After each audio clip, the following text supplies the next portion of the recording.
Army chief کو target تو P T I والے کر رہے ہیں, خان صاحب نے ٹارگٹ کیا ہے, پی ٹی آئی والے تو کھل کے کر رہے ہیں. تو کیا یہ پی ٹی آئی والوں نے آرمی چیف کو ٹارگٹ کیا ہے اسٹیج پہ, اور کیوں کیا؟ اگر پی ٹی آئی والوں نے ٹارگٹ کیا ہے تو پی ٹی آئی والوں کو یہ مسودہ جو ہے, یہ مواد جو ہے, یہ کس نے دیا؟ تو ظاہر ہے جو آج کل کی جو انٹیلیجنس ایجنسیز کے جو ہیڈ ہیں انہوں نے تو نہیں دیا ہوگا, مگر کل کے جو ہیڈ تھے وہ دے سکتے ہیں, ٹھیک ہے نا, کیونکہ آج کے جو ہیں وہ تو نیوٹرل ہوئے ہیں نا, مگر کل کے جو تھے وہ تو نیوٹرل نہیں تھے.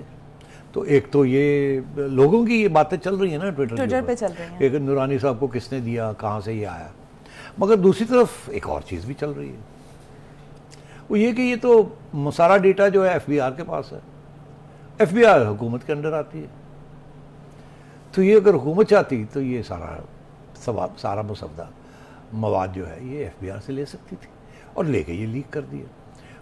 تو دونوں طرف سے سازش کنسپریسی تھیوری چلتی ہے.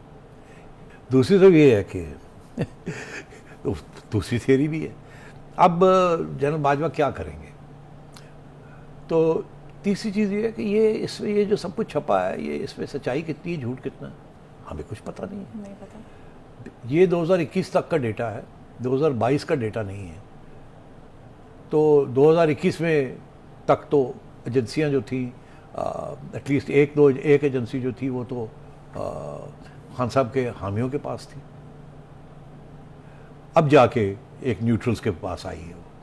تو یہ مسودہ جو ہے یا تو حکومت نے اکٹھا کیا ہے یا اس ایجنسی کے ان لوگوں نے اکٹھا کیا, اکٹھا کر کے رکھا ہوا تھا فار دا رائٹ ٹائم, اور اب جا کے لیک کیا ہے to put general Bajwa under pressure. تو یہ ساری چیزیں چل رہی ہیں. اب حقیقت کیا ہے یہ نہ مجھے پتہ ہے نہ کسی اور کو پتہ ہے, بیکاز یہ چیزیں بڑی گہری ہوتی ہیں, اس کے پیچھے بہت کمپلیکیٹڈ قسم کی سوچ ہوتی ہے.